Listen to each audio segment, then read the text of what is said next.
Hello friends, welcome back to the new video guys. Today guys we are going to talk about guys how can we disconnect our Bluetooth speaker to our technophone. Friends, you want to disconnect guys your Bluetooth speaker and guys you don't know how to disconnect it, and guys you are disconnecting but it do not disconnect. So guys, how can you disconnect guys? In this video I will show you friends.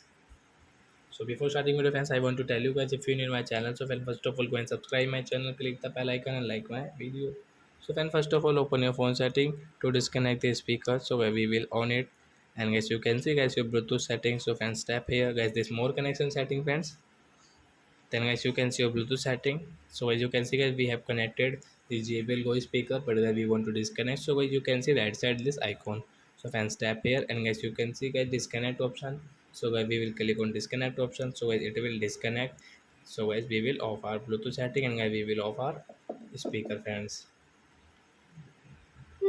So guys the speaker will disconnect, and guys now you cannot use guys you want to use. So you will have to connect again. So are your friends have understood how to disconnect Bluetooth speaker? So that's it guys, thanks for watching guys. Now we will meet on next video. Bye bye friends.